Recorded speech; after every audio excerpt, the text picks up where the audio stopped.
আসসালামু আলাইকুম। সবার আগে বাছাই করা 10টি আন্তর্জাতিক খবর জানিয়ে দেব। প্রথমেই থাকছে শিরোনাম। তবে তার আগে অনুরোধ থাকবে ভিডিওটিতে একটি লাইক দিবেন।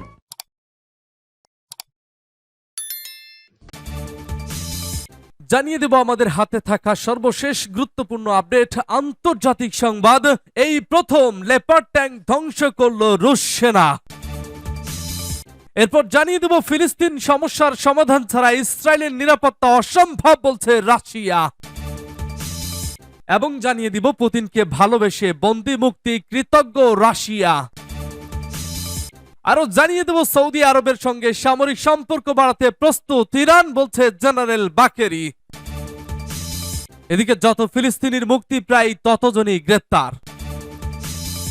সর্বশেষ জানিয়ে দেব দ্য ইকোনমিস্টের প্রতিবেদন, জটিল সমীকরণের রাজনীতির নতুন বিশ্ব ব্যবস্থায় নজর। শুনছিলেন সংবাদ শিরোনাম, এখন বিস্তারিত। তবে তার আগে অনুরোধ থাকবে ভিডিওটিতে একটি লাইক এবং কমেন্টস করে জানিয়ে দিন এই ভিডিও সম্পর্কে আপনার মূল্যবান মতামত। আর অবশ্যই এই ভিডিওটি আপনার ফেসবুকে শেয়ার দিয়ে ছড়িয়ে দিন আর জানিয়ে দিন আপনি কোন জেলা থেকে বা কোথা থেকে আমাদের সংবাদ শুনছেন এবং দেখছেন। এই প্রথম লেপার্ড ট্যাঙ্ক ধ্বংস করল রুশ সেনা। রাশিয়ান বাহিনী কোপিয়ানুস্ক এলাকায় বিশেষ সামরিক অভিযানের সময় প্রথমবারের মতো লেপার্ড অন এ 5 ট্যাঙ্ক ধ্বংস করেছে। রাশিয়ান প্রতিরক্ষা মন্ত্রণালয় তাসকে জানিয়েছে। পশ্চিম সামরিক জেলার ডেপুটি কমান্ডার ভ্লাদিমির লোভেভকে উদ্ধৃত করে মন্ত্রণালয় জানিয়েছে, ব্যাটল গ্রুপ ওয়েস্টের কমান্ডার আবারও প্রথম ট্যাঙ্ক সেনাবাহিনীর একটি অ্যান্টি ট্যাঙ্ক সিস্টেম ক্রুদের সফল পদক্ষেপের প্রশংসা করেছেন, যারা একটি লেপার্ড অন এ 5 ট্যাঙ্ক ধ্বংস করেছে। লোভেভের মতে ট্যাঙ্কটি রাশিয়ান বাহিনীর প্রতিরক্ষা ভেদ করার চেষ্টা করছিল, কিন্তু ধ্বংস হয়ে গেছে। যে সৈনিক ট্যাঙ্কে আঘাত করেছিল তাকে 7 লাখ রুবল ও একটি প্রশংসাপত্র দিয়ে ভূষিত করা হয়েছিল। এছাড়াও তারা অর্ডার অব কারেজ এবং অন্যান্য রাষ্ট্রীয় পুরস্কারের ভূষিত হয়েছিল। নভেম্বরের শুরুতে জার্মান সরকার ইউক্রেনে 25টি লেপার্ড অন এ 5 ট্যাঙ্ক সরবরাহের ঘোষণা দেয়। এর সাথে রেকনসান্স ড্রোন এবং রাডারও সরবরাহ করা হয়েছিল। সূত্র তাস। ফিলিস্তিন সমস্যার সমাধান ছাড়া ইসরায়েলের নিরাপত্তা অসম্ভব বলছে রাশিয়া। জাতিসংঘের রাশিয়ার স্থায়ী প্রতিনিধি ভ্যাসিলি নেভেনজিয়া বুধবার বলেছেন, ফিলিস্তিন সমস্যার স্থায়ী সমাধানের মাধ্যমে ইসরায়েলের নিরাপত্তা নিশ্চিত করা যেতে পারে এবং রাশিয়া এটি অর্জনে কোনো প্রচেষ্টাই ছাড়ছে না। এই সংঘাতের আগামীকালের জন্য পরশু নিয়ে ভাবার সময় এসেছে। গাজাকে পুনরুজ্জীবিত করার উপায় এবং সাধারণভাবে ফিলিস্তিনি সমস্যার ভবিষ্যৎ দীর্ঘস্থায়ী সমাধান সম্পর্কে অনেক প্রশ্ন উঠেছে। যেহেতু এই সমস্যা সমাধান না করে ইসরায়েলের নিরাপত্তা নিশ্চিত করা অসম্ভব, তিনি মধ্যপ্রাচ্যে জাতিসংঘের নিরাপত্তা পরিষদের বৈঠকে বলেন, রাশিয়া সক্রিয়ভাবে এ বিষয়ে কাজ করছে। তিনি বলেন, দুই রাষ্ট্র সমাধানের ভিত্তিতে একটি স্থায়ী স্থিতিশীল বন্দোবস্তের জন্য সম্মত শর্তগুলির জন্য বহিরাগত সমর্থনের আপগ্রেড করা প্রক্রিয়াটি সত্যিই প্রতিনিধিত্বপূর্ণ হওয়া উচিত এবং আঞ্চলিক খেলোয়াড়দের অন্তর্ভুক্ত করা উচিত, যারা আন্তর্জাতিক আইনের উপর নির্ভর করে এমন একটি সমাধানে পৌঁছানোর জন্য কিভাবে পৌঁছাতে হবে তা সবকিছুর চেয়ে ভালো বোঝে। বর্তমান আঞ্চলিক উত্তেজনার শিখা নেভে যাওয়ার পরে আমরা এ ধরনের কাজের জন্য প্রস্তুত, কিন্তু দুঃখের বিষয় এটি শীঘ্রই হবে না, নেভেনজিয়া যোগ করেছেন। সূত্র তাস। পুতিনকে ভালোবেসে বন্দি মুক্তি কৃতজ্ঞ রাশিয়া। দুই রাশিয়ান নাগরিককে মুক্তি দেওয়ার ফিলিস্তিনি প্রতিরোধ আন্দোলনকারী সংগঠন হামাসকে ধন্যবাদ জানিয়েছে রাশিয়া। টাইমস অফ ইসরায়েলের এক প্রতিবেদনে তথ্য জানানো হয়েছে। টাইমস অফ ইসরায়েল জানায়, যুদ্ধ শুরুর পর রুশ প্রেসিডেন্ট ভ্লাদিমির পুতিন যে অবস্থান নেন তার প্রতি সম্মান দেখিয়ে হামাস দুই রাশিয়ানকে ছেড়ে দেয়।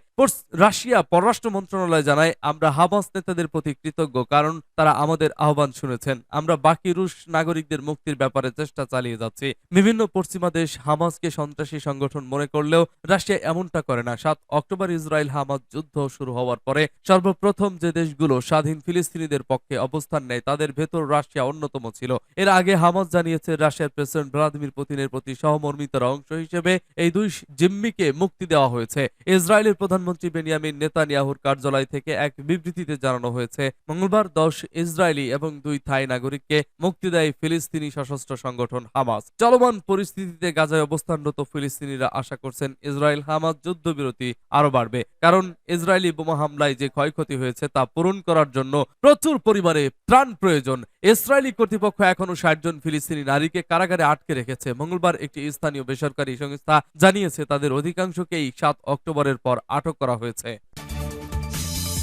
সৌদি আরবের সঙ্গে সামরিক সম্পর্ক বাড়াতে প্রস্তুত ইরান, বলছে জেনারেল বাকেরি। ইসলামী প্রজাতন্ত্র ইরানের সশস্ত্র বাহিনীর chief of staff major general Mohammad Bagheri বলেছেন তারা সৌদি আরবের সঙ্গে সামরিক সম্পর্ক সহযোগিতা বাড়াতে প্রস্তুত আছেন। সৌদি আরবের প্রতিরক্ষা মন্ত্রী খালিদ বিন সালমানের সঙ্গে ফোন আলাপে তিনি একথা বলেছেন। এ সময় তিনি দুই দেশের মধ্যে সম্পর্কের উন্নয়নে ভূমিকা এবং ইসলামী সহযোগিতা সংস্থা ওআইসির জরুরি বৈঠকের আয়োজনের জন্য রিয়াদের প্রশংসা করেন। ইরানি কমান্ডার বলেন দুই দেশের সশস্ত্র বাহিনীর মধ্যে সম্পর্ক সহযোগিতা জোরদারের সুযোগ রয়েছে এবং সেক্ষেত্রে ইরান প্রস্তুত রয়েছে। ফোন আলাপে সৌদি প্রতিরক্ষা মন্ত্রী দুই দেশের মধ্যে সামরিক সহযোগিতা বৃদ্ধির বিষয়ে আশা প্রকাশ করেন এবং ইরানের প্রস্তুতিকে স্বাগত জানান। দুই সামরিক ব্যক্তিত্বই দ্বিপক্ষীয় স্বার্থের পাশাপাশি মুসলিম বিশ্বের নানা গুরুত্বপূর্ণ ইস্যু নিয়ে মত বিনিময় করেছেন। সূত্র পার্টস টুডে। যত ফিলিস্তিনির মুক্তি প্রায় ততজনই গ্রেপ্তার। গাজায় যুদ্ধবিরতি চুক্তির অন্যতম শর্ত ছিল হামাসের হাতে আটক ইসরায়েলি জিম্মিদের মুক্তির বিনিময়ে ইসরায়েলের কারাগার থেকে 3 গুণ ফিলিস্তিনিদের মুক্তি দিতে হবে। সে শর্ত মেনে ফিলিস্তিনি বন্দীদের মুক্তি দিলেও যুদ্ধবিরতি চলাকালে অধিকৃত পশ্চিম তীর ও পূর্ব জেরুজালেম থেকে প্রায় একই সংখ্যক মানুষকে গ্রেপ্তার করেছে ইসরায়েলি বাহিনী। প্যালেস্টাইনিয়ান প্রিজনার্স সোসাইটির তথ্য অনুযায়ী যুদ্ধবিরতি চলাকালে প্রথম 4 দিনে হামাস 69 জিম্মিকে মুক্তি দেয়। তাদের মধ্যে ইসরায়েলি 51 জন ও অন্য দেশের নাগরিক 18 জন। অন্যদিকে একই সময়ের মধ্যে ইসরায়েল থেকে মুক্তি পেয়েছে 150 জন ফিলিস্তিনি। তাদের মধ্যে 117 জন শিশু ও 33 জন নারী। কিন্তু একই সময়ের মধ্যে 133 জন ফিলিস্তিনিকে গ্রেপ্তার করেছে ইসরায়েলি বাহিনী। প্যালেস্টাইনিয়ান প্রিজনার্স সোসাইটির মুখপাত্র আমানি সারাহনেহ বলেন যতদিন পর্যন্ত ইসরায়েলি দখলদারত্ব বহাল থাকবে ততদিন ফিলিস্তিনি গ্রেপ্তার বন্ধ হবে না। এই গ্রেপ্তারের ঘটনা যে 7 অক্টোবরের পর থেকেই শুরু হয়েছে এমন নয়, তারা প্রতিদিনই এমন অভিযান চালায়। এমনকি যুদ্ধবিরতির প্রথম 4 দিনে কয়েক কয়েদি মুক্তির চেয়ে বেশি সংখ্যক ফিলিস্তিনি গ্রেপ্তার হলেও আমি অবাক হতাম না। গত 7 অক্টোবর ইসরায়েলে নজিরবিহীন হামলা চালায় ফিলিস্তিনের মুক্তিকামী সশস্ত্র সংগঠন হামাস। এতে 1200 ইসরায়েলি নিহত হয় ও জিম্মি করে গাজায় নিয়ে যাওয়া হয় 240 জনকে। এরপর ওই দিনই গাজায় হামলা শুরু করে ইসরায়েলি বাহিনী। অবরুদ্ধ উপত্যকাটিতে ইসরায়েলি বাহিনী টানা 51 দিন ধরে বর্বর হামলা চালানোর পর কাতারের মধ্যস্থতায় গত শুক্রবার থেকে যুদ্ধবিরতি কার্যকর হয়। এর আগে ইসরায়েলি বাহিনীর হামলায় 15,000-এরও বেশি ফিলিস্তিনি নিহত হয়, যাদের বেশিরভাগই শিশু ও নারী। 7 অক্টোবরের আগে ইসরায়েলি কারাগারে ছিল 5200 ফিলিস্তিনি। হামলার পরবর্তী 2 সপ্তাহে পশ্চিম তীর ও পূর্ব জেরুজালেম ধরপাকড় বাড়ায় ইসরায়েলি বাহিনী। এতে মাত্র 2 সপ্তাহের ব্যবধানে ইসরায়েলের কারাগারে ফিলিস্তিনি কয়েদি প্রায় দ্বিগুণ হয় ও সংখ্যায় তা 10,000 ছাড়িয়ে যায়। দ্য ইকোনমিস্টের প্রতিবেদন জটিল সমীকরণের রাজনীতি নতুন বিশ্ব ব্যবস্থায় নজর। শেষ হয়ে যাচ্ছে 2023, কিন্তু আফ্রিকা, ইসরায়েল, গাজা ও ইউক্রেনে যুদ্ধ পরিস্থিতি ক্রমেই অবনতি হচ্ছে। এই সংকট বিস্ফোরকের মতো সামনে রয়েছে যুক্তরাষ্ট্রের প্রেসিডেন্ট নির্বাচন। তাই 2024 সাল হতে পারে 1945 সালের বিশ্বযুদ্ধের পর নতুন ব্যবস্থা। 2020 সাল ছিল ঝুঁকিপূর্ণ। 19 শতকের পর প্রথমবারের মতো বিশ্ব জিডিপিতে পশ্চিমের অংশ 50% নেমে যায়। ভারত ও তুরস্কের মতো দেশগুলো বিশ্বাস করে 1945 সালের পরে তৈরি করা বিশ্বব্যাপী সংস্থাগুলো তাদের উদ্বেগের প্রতিফলন করে না। চীন ও রাশিয়া এই ব্যবস্থাকে উল্টে ফেলতে চায়। যদিও আমেরিকার অর্থনীতি এখনো প্রসিদ্ধ, তবে এক মেরুকরণেও শেষ হয়ে গেছে। ইউরোপ ও জাপানের মতো মিত্রদের অর্থনীতি কমছে। মার্কিন বৈশ্বিক ভূমিকায়ও মধ্যবিত্তদের সমর্থন কমেছে। বিচ্ছিন্নতার ভাব রয়েছে রিপাবলিকানদের মধ্যে। বাস্তবতার সঙ্গে সঙ্গতি ও বাইডেন প্রশাসনের বৈদেশিক নীতি বাস্তবায়নে 2023 সালে ব্যস্ত ছিল আমেরিকা। নির্দিষ্ট কিছু আদর্শ বাস্তবায়ন করা হয়। দেশটির প্রথম অগ্রাধিকার ছিল আফগানিস্তান ত্যাগ করা এবং প্রয়োজনীয় বিষয়কে এশিয়ার স্থানান্তর করা। এর অন্যতম লক্ষ্য ছিল চীনকে ঠেকানো।